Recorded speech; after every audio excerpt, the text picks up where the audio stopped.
Friends, నాకు ఫుల్‌గా cold అయింది. సో, వాయిస్ మంచిగా లేకపోవచ్చు. కాస్త అడ్జస్ట్ చేసుకోండి ఫ్రెండ్స్. లాస్ట్ ఎపిసోడ్‌లో చూసారంటే హీరో, హీరోయిన్ ఇద్దరు సీక్రెట్‌గా లవ్ చేసుకుంటున్నారు అని రూమర్స్ అంతా స్ప్రెడ్ అవుతుంది కదా! అంతేకాకుండా హీరోయిన్ ఆశపడినట్లు హీరో హీరోయిన్‌ని పెళ్లి చేసుకోవడానికి ఒప్పుకుంటాడు కదా! ఇప్పుడు ఈ ఎపిసోడ్‌లో చూసారంటే రాజభవనంని చూపిస్తారు. హీరో కార్‌లో నుండి దిగుతాడు. చూస్తే ప్యాలెస్ ముందు అంతమంది రిపోర్టర్స్ నిల్చోంటారు. ఇప్పుడు హీరోని చూడగానే మీరు క్యాసల్ గ్రూప్ సీఈఓ హేజు ఇద్దరు డేట్ చేస్తున్నట్లు సోషల్ మీడియా మొత్తం స్ప్రెడ్ అవుతుంది కదా! ఆ న్యూస్ నిజమా అన్నట్లు అడుగుతారు. హీరో అయితే ఏం చెప్పడు. కార్ డోర్‌ని ఓపెన్ చేసి చెయ్యి చాపుతాడు. చూస్తే కార్‌లో నుండి హీరోయిన్ దిగుతుంది. ఇప్పుడు హీరోయిన్ కార్‌లో నుండి దిగిన వెంటనే హీరో చెయ్యిని కూడా పట్టుకుంటుంది. సో, ఇప్పుడు వీళ్ళిద్దరూ ఇలా జంటగా రావడంతోనే అందరికీ తెలిసిపోతుంది ఇద్దరూ డేట్ చేస్తున్నారు అని. హీరో, హీరోయిన్ ఇద్దరూ నిజంగానే డేట్ చేస్తున్నారు అని అందరినీ నమ్మించడానికే హీరో ఇలా హీరోయిన్‌ని రాజభవనంకి పిలుచుకొని వెళ్తాడు. సో, ఇప్పుడు అన్ని న్యూస్ ఛానెల్స్‌లోనూ దీని గురించే మాట్లాడుతుంటారు. ఇంకా హీరో, హీరోయిన్‌ని పిలుచుకొని లోపలికి వెళ్తాడు.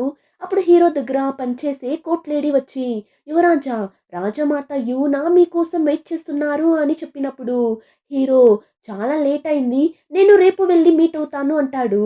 అప్పుడు ఆ కోర్ట్ లేడీ, లేదు యువరాజా, రాజమాత తినకుండా కూడా మీకోసం చాలా సేపటి నుండి వెయిట్ చేస్తున్నారు అని చెప్పగా హీరో కూడా సరే అని ఇప్పుడు హీరోయిన్ దగ్గర నువ్వు వెయిట్ చేయి, నేను వచ్చేస్తాను అని చెప్తాడు. అప్పుడు హీరోయిన్, ఏంటి, నేను ఒంటరిగా ఉండాలా అని అడిగినప్పుడు వెంటనే హీరో అలానే హీరోయిన్ జుట్టుని సరిచేసి ఒకలా రొమాంటిక్‌గా, ఎందుకు, భయమా అని అడుగుతాడు. హీరోయిన్ కూడా ఛ! అలా అంతా ఏం లేదు అని చెప్పినప్పుడు హీరో, సరే టయర్డ్‌గా ఉంటే నువ్వు లోపలికి వెళ్ళి నిద్రపో, నేను వచ్చేస్తాను అని చెప్పి వెళ్ళిపోతాడు. అక్కడ ఉన్న అందరినీ నమ్మించడానికే హీరో, హీరోయిన్ ఇద్దరు ఇలా నిజమైన కపుల్స్‌లా బిహేవ్ చేస్తుంటారు. ఇప్పుడు హీరోయిన్ కూడా వెళ్తున్న హీరోని చూసి పర్లేదు కదా! బానే యాక్ట్ చేస్తున్నాడు అన్నట్లు చూస్తుంటుంది. ఇక హీరో యూనాని చూడటానికి వెళ్తాడు. యునా అయితే హీరో మీద చాలానే కోపంగా ఉంటుంది. నిన్న నైట్ హోటల్ రూమ్‌లో జరిగిన ఆ విషయం వల్ల. అంతేకాకుండా ఇప్పుడు హీరోయిన్‌ని డైరెక్ట్‌గానే ప్యాలెస్‌కి పిలుచుకొని వచ్చేసాడు కదా! దానివల్ల ఇప్పుడు హీరో దగ్గర ఆ లేడీని ఇక్కడికెందుకు పిలుచుకొని వచ్చావు? ఓహ్! మీ ఆ కొత్త స్టోరీ అంతా నిజమే అని అందరినీ నమ్మించడానికా? అలా అంతా కాదు అని మాత్రం చెప్పకు. నువ్వు నేను చూసే అమ్మాయిని పెళ్లి చేసుకోకూడదు అనే కదా ఇలా అంతా చేస్తున్నావు అని చెప్పినప్పుడు హీరో, మీకు అంత క్లియర్‌గా అర్థమవుతుంటే నేనెందుకు కాదు అని చెప్పబోతాను. అవును, మేమిద్దరం నిజంగానే డేట్ చేస్తున్నాం. పెళ్లి కూడా చేసుకోబోతున్నామని అందరినీ నమ్మించడానికే ఇలా అంతా చేస్తున్నామంటాడు. అదంతా విని యూనాకి మండిపోతుంది. అప్పుడు హీరో, కానీ వదినా, పెళ్లికి ముందంతా మేమేం ప్రెగ్నెంట్ అవ్వము. సో, మీరు మరీ అంతలా టెన్షన్ అవ్వాల్సిన అవసరం లేదు అన్నట్లు చెప్పి వెళ్ళిపోతాడు. ఇప్పుడు బయట వెళ్తే అక్కడ అసిస్టెంట్ నిల్చుంటాడు. అసిస్టెంట్‌ని చూసి హేజు దగ్గర లేకుండా ఇక్కడెందుకున్నావు అని అసిస్టెంట్ మీద కోప్పడి వెళ్తుంటాడు. సరే హీరోయిన్ ఎక్కడ ఉంది అని చూస్తే తను బుల్లి రాజు అయిన లిన్‌కి నూడిల్స్ అంతా చేసిచ్చి జాలీగా కూర్చొని మాట్లాడుతుంటుంది. ఆ నూడిల్స్ చాలానే స్పైసీగా ఉన్నట్లుంది. సో, లిన్ కూడా అబ్బా! చాలా కారంగా ఉంది అన్నట్లు తింటుంటాడు. ఆ టైం కరెక్ట్‌గా హీరో కూడా వచ్చేస్తాడు. ఇప్పుడు అక్కడ బుల్లి రాజా లిన్‌ని చూడగానే, రాజా, మీరు ఈ టైంలో ఇక్కడ ఏం చేస్తున్నారు అని అడిగినప్పుడు అప్పుడు హీరోయిన్, రాజు నిద్ర రాలేదు అని చెప్పారు, అందుకే అని నోరు తెరుస్తుంది. అంతలో హీరో, నేను నీ దగ్గర అడగలేదు అని హీరోయిన్ మీద కోపగించుకుంటాడు. ఏమంటే ఇంత నైట్‌లో లిన్‌కి నూడిల్స్‌ని చేసి ఇచ్చింది అని హీరోకి కోపం.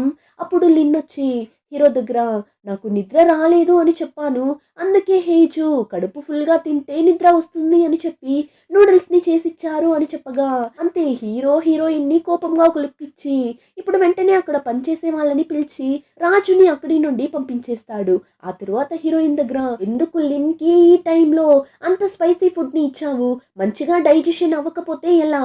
లిన్‌కి ఏమైనా అయితే ఆ తరువాత మా వదిన నిన్నే అరుస్తారు. అంతేకాదు మా వదిన మన పెళ్ళికి కూడా ఒప్పుకోలేదు అని చెప్పినప్పుడు హీరోయిన్, అది తెలిసిన విషయమే కదా, తను ఒప్పుకోరు అని నాకు ముందే తెలుసు. అవును, ఒకవేళ ఎప్పుడైనా నాకు మీ వదినకి గొడవ జరిగితే నువ్వు ఎవరికి సపోర్ట్ చేస్తావు అని అడిగినప్పుడు హీరో ఏం చెప్పకుండా వెళ్తుంటాడు. హీరోయిన్ అయితే వెనకాలే వెళ్ళి నాకు తెలుసు నువ్వు మీ వదినకే కదా సపోర్ట్ చేస్తావు, ఎందుకంటే మీరంతా ఒకే ఫ్యామిలీ కదా అని చెప్పినప్పుడు హీరో అలానే స్టాప్ అయ్యి లేదు నేను నీ సైడే ఉంటాను, నీకే సపోర్ట్ చేస్తాను అని అలానే కొద్ది కొద్దిగా హీరోయిన్ దగ్గరకు వెళ్తుంటాడు. హీరోయిన్ కూడా ఏంటి వీడు ఇలా వస్తున్నాడు అని తను వెనకాల వెళ్తుంటుంది. అప్పుడు హీరో హీరోయిన్ దగ్గరకు వెళ్ళి అలానే రొమాంటిక్గా ఈ యువరాజు నీ మీద ఉన్న ఎక్స్ట్రీమ్ లవ్ వల్ల నిన్ని పెళ్లి చేసుకోబోతున్నాడు అని అందరినీ నమ్మించడం చాలానే ముఖ్యం కదా, మరి నేను నీకే కదా సపోర్ట్ చేయాలి అని అంత దగ్గరకు వెళ్ళి చెప్పగా హీరోయిన్కి ఎలా రియాక్ట్ అవ్వాలని తెలియక ఒకలా బిత్తర ముఖం పెట్టి చూస్తుంటుంది. ఆ టైం హీరో దగ్గర పనిచేసే ఆ కోర్ట్ లేడీ వచ్చి ప్యాలెస్ గేట్స్ ని క్లోజ్ చేసేసారు కదా, హేజుని పంపించండి మా దగ్గర ఉండని అని పిలుస్తుంటారు. ఇద్దరికి పెళ్లి అవ్వకుండా ఇలా ఒకే రూమ్ లో ఉండటం వద్దు అని ఆ కోర్ట్ లేడీ హీరోయిన్ ని పిలుచుకుని వెళ్దామని చూస్తారు. కానీ హీరో తనేం ఇక్కడ పని చేసే అమ్మాయి కాదు, సో తను ఇక్కడే ఉంటుంది, మీరు తన కోసం చేంజ్ చేసుకోవడానికి డ్రెస్ మాత్రం తీసుకుని వచ్చి ఇవ్వండి అని చెప్తారు. అప్పుడు హీరో వెనకాలే నిల్చొని నా హీరోయిన్ అలానే తొంగి చూసి అవునవును అవునవును ఒక డ్రెస్ మాత్రం తీసుకుని వచ్చి ఇవ్వండి, కాటన్ డ్రెస్ అయితే ఇంకా బాగుంటుంది, ఎందుకంటే నా స్కిన్ కొంచెం సెన్సిటివ్ అన్నట్లు చెప్పగా ఆ కోట్ లేడీ కూడా చేసేది లేక సరే అన్నట్లు చెప్పి వెళ్తుంటుంది. ఇప్పుడు అలానే కట్ చేస్తే హీరో హీరోయిన్ ఇద్దరు ఒకే బెడ్ మీద పనుకుంటారు. హీరోయిన్ ఏమో ప్రశాంతంగా నిద్రపోతుంటుంది, కానీ హీరోకి కంఫర్ట్ గానే లేదు. దానివల్ల హీరోయిన్ దగ్గర హేజు సోఫా మీద కూడా కంఫర్ట్ గా ఉంటుంది, సో అక్కడ వెళ్ళి నిద్రపో అంటాడు. కానీ హీరోయిన్ అవునా అయితే నువ్వే వెళ్ళి సోఫా మీద నిద్రపో, నాకు ఇక్కడే బాగుంది అని చెప్పగా ఏంటి ఇలా టార్చర్ చేస్తుంది అంతా నా టైం అని హీరో బెడ్షీట్ ని లాగుతాడు చూడండి. హీరోయిన్ కూడా బెడ్షీట్ ని పట్టి లాగుతుంటుంది. ఇలా ఇద్దరు ఆ బెడ్షీట్ కోసం చేసే పోరాటంలో అంతలా అరుస్తుంటారు. కానీ ఆ సౌండ్ ఒకలా డిఫరెంట్ గా రాగా బయట ఉన్న వాళ్ళకి ఆ సౌండ్ వేరేలా వినిపించడంతో ఏమే జరుగుతుంది లోపల పెళ్లి అవ్వకుండానే వీళ్ళు ఇలా చేస్తున్నారు కదా అన్నట్టు చూస్తుంటారు. ఇప్పుడు అలానే నెక్స్ట్ డే మార్నింగ్ అవుతుంది. చూస్తే హీరో బాగా నిద్రపోతుంటాడు. అప్పుడు అసిస్టెంట్ వచ్చి యువరాజా యువరాజా పైకి లేవండి, టైం ఎంత అయిందని తెలుసా అని గట్టిగా అర్చగా హీరో కూడా ఉలికి పడి లేచి కూర్చుంటాడు. ఏంటి పొద్దున అయిపోయిందా అని. అవును యువరాజా, ఇంతకు ముందెప్పుడు మీరు ఇంతసేపు నిద్రపోయింది లేదు అని చెప్తాడు. హీరో కూడా అవునా అని చెప్పి పక్కన చూస్తే హీరోయిన్ ఉండదు. అప్పుడు అసిస్టెంట్ మీరే యువరాజా ఇంతసేపు నిద్రపోతున్నారు, హేజు ఎప్పుడో రెడీ అయి వాళ్ళ కంపెనీకి వెళ్ళిపోయారు అని చెప్తాడు. అలానే ఇప్పుడు హీరోయిన్ ని చూపిస్తారు. హీరోయిన్ నిన్న వేసుకున్న డ్రెస్ లోనే ఈ రోజు ఆఫీస్ కి వెళ్ళింటుంది. దానివల్ల ఇప్పుడు హీరోయిన్ అసిస్టెంట్ జియాంగ్ హీరోయిన్ దగ్గర ఏంటి నువ్వు నిన్న వేసుకున్న డ్రెస్ లోనే వచ్చిండావు అని అడిగితే హీరోయిన్ ఎందుకంటే నిన్న నైట్ నేను ఇంటికి వెళ్ళనే లేదు, ప్యాలెస్ లోనే ఉన్నాను అని అందరికీ తెలియాలి కదా, అందుకే అంటుంది. నేను ఇయాన్ నిజంగానే డేట్ చేస్తున్నాము అని అందరూ నమ్మాలి కదా, అందుకే ఇదంతా అన్నట్లు చెప్తుంటుంది. ఆ టైంలోనే ప్యాలెస్ లో చూసారంటే లాస్ట్ ఎపిసోడ్ లో జంగానే ఒక అతన్ని చూసాం కదా, యాక్చువల్లీ ఇతను ఇంకెవరో కాదు యూనా నాన్ననే. అయితే బుల్లిరాజు లిన్ కి తాత కదా, అతను ఇప్పుడు లిన్ కి తినడానికి ఫుల్ గా కొనిచ్చి ఇప్పుడు లిన్ దగ్గర కూర్చొని నిన్న నైట్ బాగా నిద్రపోయారా అని అడిగితే లేదు నాకు నిద్రనే రాలేదు అంటాడు. ఏమంటే చనిపోయిన వాళ్ళ నాన్న కల్లోకి రావడం వల్ల లిన్ కి మంచిగా నిద్ర రానట్లుంది. అంతేకాకుండా లిన్ వాళ్ళ తాత దగ్గర నాకు చాలానే భయంగా ఉంది తాతయ్య అంటాడు. ఆ మాట విని ఇతను వాళ్ళ నాన్నలానే చెప్తున్నాడు కదా అని అనుకుని భయపడుకు లిన్, తాతయ్య నేనున్నాను కదా అంటాడు. ఇంకా అలానే హీరోయిన్ ని చూపిస్తారు. ఆల్మోస్ట్ ఆ ఊర్లో ఉన్న అందరికీ హీరో హీరోయిన్ ఇద్దరు నిజంగానే లవ్ చేసుకుంటున్నారు అని కన్ఫర్మ్ అయిపోయింది కదా. దానివల్ల హీరో ఫ్యాన్స్ అందరూ సోషల్ మీడియాలో హీరోయిన్ ని ట్యాగ్ చేసి అంతలా తిట్టుంటారు. అప్పుడు హీరోయిన్ మీకంతా ఏం తెలుసు, నా అందానికి మీ యువరాజు పడిపోయాడు, దానికి నన్నేం చేయమంటారు అని ఒంటరిగా మాట్లాడుతూ కూర్చోంటుంది. ఆ టైం అక్కడికి వచ్చిన జియాంగ్ హీరోయిన్ ని చూసి హేజు ఏంటి ఒంటరిగా కూర్చొని ఇలా వాగుతున్నావు, నిన్ను చూడటానికి ప్రైమ్ మినిస్టర్ మిన్ వచ్చాడు అని చెప్పగా హీరోయిన్ కూడా వెళ్ళి మాట్లాడుతుంది. అప్పుడు మిన్ వచ్చి నువ్వు నిజంగానే యువరాజు ఇయాన్ని పెళ్లి చేసుకోబోతున్నావా అని అడగ్గా హీరోయిన్ కూడా అవును అంటుంది. అప్పుడు మిన్ ఇద్దరు డేట్ కూడా చేసింది లేదు, అంతలో ఎలా పెళ్లి చేసుకోబోతున్నారు అని అడిగినప్పుడు హీరోయిన్ ని చూసారంటే నాకు ఎప్పుడూ అతనితోనే ఉండాలి అని అనిపిస్తుంది, ప్రతిరోజు మార్నింగ్ నేను కళ్ళు తెరిచి చూసినప్పుడు అతను నా కళ్ళ ముందు ఉండాలి అని అనిపిస్తుంది అని హీరోయిన్ తన ఇష్టానికి ఏమేమో చెప్తుంటుంది. కానీ ఇప్పుడు అదంతా విన్న మిన్‌కి చాలానే బాధగా ఉంటుంది. అప్పుడు హీరోయిన్, యువరాజు ఎలానో ఒకరిని పెళ్లి చేసుకోవాలి కదా! అదెందుకు నేనై ఉండకూడదు? అందులోనూ నువ్వు ప్రైమ్ మినిస్టర్‌గా ఉన్నప్పుడే నా పెళ్లి యువరాజుతో జరగాలి అని ఆశపడుతున్నా. ఎందుకంటే మా పెళ్ళికి నువ్వు అప్రూవల్ ఇవ్వాలి, హెల్ప్ చేయాలి అంటుంది. ఆ మాట విని మిన్‌కి ఇంకా ఎక్కువ బాధగా అయిపోతుంది. ఇప్పుడు అలానే కట్ చేస్తే నెక్స్ట్ సీన్‌లో అసిస్టెంట్ హీరో దగ్గరకు వెళ్ళి, రాజమాత యూనాకి హెల్త్ బాలేదంట. డాక్టర్స్ వచ్చి చెక్ చేస్తున్నారు అంటాడు. అప్పుడు హీరో, నిన్న బానే కదా ఉన్నారు, అంతలో ఏమైంది అని అడుగుతారు. యాక్చువల్లీ యూనా హీరోయిన్‌కి పెళ్లి జరగకూడదు అని కావాలనే హెల్త్ బాలేనట్లు యాక్ట్ చేస్తుంటుంది. ఇప్పుడు అసిస్టెంట్, రాజభవనంలో ఎవరికైనా హెల్త్ బాలేకుండా ఉంటే రాజభవనంలో ఎలాంటి సెలబ్రేషన్ చేయకూడదు అని రూల్ ఉందంట అన్నప్పుడు హీరోకి కూడా ఇప్పుడు బానే అర్థమవుతుంది. యూనా కావాలనే హెల్త్ బాలేనట్లు డ్రామా చేస్తుంది అని. దానివల్ల నవ్వుతుంటాడు. ఆ టైం హీరోయిన్ కాల్ చేస్తుంది. హీరో కూడా లిఫ్ట్ చేస్తాడు. అప్పుడు హీరోయిన్, మన గురించిన ఒక ఆర్టికల్ రిలీజ్ అయింది, నువ్వు చూసావా? ఏమంతా రాసి పెట్టిండారని తెలుసా అని హీరో దగ్గర మాట్లాడుతూ వెళ్తున్నప్పుడు అక్కడికి ఒక నలుగురు స్కూల్ అమ్మాయిలు వచ్చి హీరోయిన్ మీద ఎక్స్ ని తీసి వేస్తుంటారు. నువ్వు ఒక నక్కవి, యువరాజుని సెడ్యూస్ చేసి నీ వల్ల పడేలా చేసిండావు అని చెప్పి హీరోయిన్ మీద అంతలా మండిపడుతుంటారు. కానీ మన హీరోయిన్ ఊరికే ఉంటుందా? హీరో దగ్గర మాట్లాడుతూ ఉంటుంది కదా. ఇప్పుడు కాల్ ని కట్ చేసేసి వాళ్ళ దగ్గరకు వెళ్ళి, చదువుకునే వయసులో చదువుకునే పని మాత్రమే చేయాలి, ఇలా యువరాజు వెనకాలంతా తిరుగుతూ ఉండకూడదు. ఆ యువరాజున మిమ్మల్ని చదివిపిస్తున్నాడు అని అడిగినప్పుడు వాళ్ళని చూసారంటే, అవును, యువరాజునే మమ్మల్ని చదివిపిస్తున్నది, మాకంతా రాయల్ స్కాలర్షిప్ ఇస్తున్నారు అని చెప్పగా హీరోయిన్, అయితే ఆ డబ్బులు మీరు చదవాలి అని ఇస్తున్నారు, వేరే వాళ్ళ మీద ఇలా ఎగ్స్‌తో కొట్టడానికి కాదు. సో ఇంక తరువాత చదివే పని మాత్రం చూడండి, లేదంటే కంప్లైంట్ చేసేస్తాను చూసుకోండి అని వాళ్ళని బెదిరించగా వాళ్ళు భయపడి అక్కడి నుండి వెళ్ళిపోతారు. ఇప్పుడు అలానే ఇక్కడ ప్యాలెస్‌లో హీరోని చూపిస్తారు.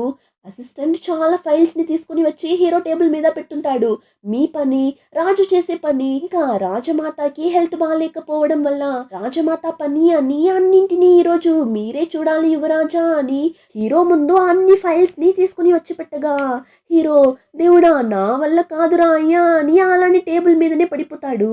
ఇంకా ఆ టైంలోనే ఇంకో పక్క మిన్ని చూపిస్తారు. వాడు చర్చ్ లో ప్రేయర్ ని చేసి బయట వస్తాడు. అప్పుడు ఆ చర్చ్ లో ఉన్న ఒక అతను మిన్ దగ్గర, ఇటు పక్క వచ్చే చాలా రోజులు అయింది కదా అని అడిగినప్పుడు మిన్ వచ్చి, నా ఫ్రెండ్ కి పెళ్లి జరగబోతుంది, అందుకే వచ్చాను అని చెప్తాడు. అప్పుడు అతను, పర్లేదు కదా, మీ ఫ్రెండ్ పెళ్లి కోసం అంతా వచ్చి ఇలా ప్రేయర్ చేసి వెళ్తున్నారు, మీలాంటి ఫ్రెండ్ దొరికినందుకు ఆ అదృష్టం చేసిండాలి అని చెప్పినప్పుడు మిన్ని చూసారంటే, నేను తనకి పెళ్లి జరగకూడదు అని ప్రే చేయడానికే వచ్చాను అంటాడు. ఇప్పుడు అలానే ఒక చిన్న ఫ్లాష్ బ్యాక్ ని చూపిస్తారు. ఏమని చూస్తే హీరోయిన్ స్కూల్లో ఏమో అల్లరి చేయడం వల్ల వాళ్ళ టీచర్ హీరోయిన్ ఏమో ఒక వస్తువుని తీసి పెట్టుకుంటారు. సో ఇప్పుడు హీరోయిన్ దాన్ని దొంగతనంగా వెళ్ళి తీసుకోవడానికి ట్రై చేస్తున్నప్పుడు మిన్ చూసేస్తాడు. ఆ టైం అని చూసి టీచర్ కూడా అటుపక్కగా రాగా మిన్ వెంటనే, మ్యామ్ మిమ్మల్ని ప్రిన్సిపల్ పిలుస్తున్నారు అన్నట్లు చెప్పి టీచర్ని అక్కడి నుండి పంపించేసి హీరోయిన్ని ఆ రోజు కాపాడింటాడు. కానీ ఆ విషయం హీరోయిన్కి తెలియనే తెలియదు. సో ఇప్పుడు అదంతా తలుచుకొని, కానీ తన డెసిషన్ ఏదైనా సరే నేను దానికి అడ్డుగా ఉండను, తనకి నచ్చింది తను చేయని అని మిన్ వాడి ఫీలింగ్స్ ని ఇప్పటి వరకు కూడా హీరోయిన్ దగ్గర చెప్పకుండా మనసులోనే పెట్టుకొని తిరుగుతుంటాడు. ఇంకా అలానే హీరోయిన్ ని చూపిస్తారు. తన వర్క్ అంతా కంప్లీట్ చేసుకుని ఇంటికి వెళ్తే హీరోయిన్ ని చూడటానికి వాళ్ళ నాన్న వస్తాడు. అప్పుడు హీరోయిన్ హీరో గురించి తన గురించి స్ప్రెడ్ అవుతున్న ఆ రూమర్ గురించి ఎక్స్ప్లెయిన్ చేయడానికి చూస్తుంది. అని వాళ్ళ నాన్న, అదంతా ఏం వద్దు, నువ్వు మళ్ళీ అటెన్షన్ కోసం ఇలా చీప్ గా బిహేవ్ చేయడం స్టార్ట్ చేసావా అన్నట్లు చెప్పగా హీరోయిన్ మండిపడి, అయితే ఇప్పుడు ఎందుకు ఇక్కడికి వచ్చారు అని అడిగినప్పుడు హీరో నాన్న, తేజు నమ్మ మెమోరియల్ డే రాబోతుంది, తను ఎలా చనిపోయింది అని నీకు అసలు గుర్తుందా లేదా అని అడుగుతాడు. అప్పుడే ఒక ఫ్లాష్ బ్యాక్ ని చూపిస్తారు. తేజునమ్మ నాన్న దగ్గరకు పని మనిషి వెళ్ళి, ఇలా ఒక చిన్న అమ్మాయి చాలా సేపటి నుండి బయటనే వెయిట్ చేస్తుంది, ఎవరు అని అడిగినా చెప్పడం లేదు అని చెప్తుంది. అప్పుడు హీరోయిన్ నాన్న, ఎవరా అమ్మాయి, పోలీస్ స్టేషన్కి పిలుచుకుని వెళ్ళి వదిలేయండి అంటాడు.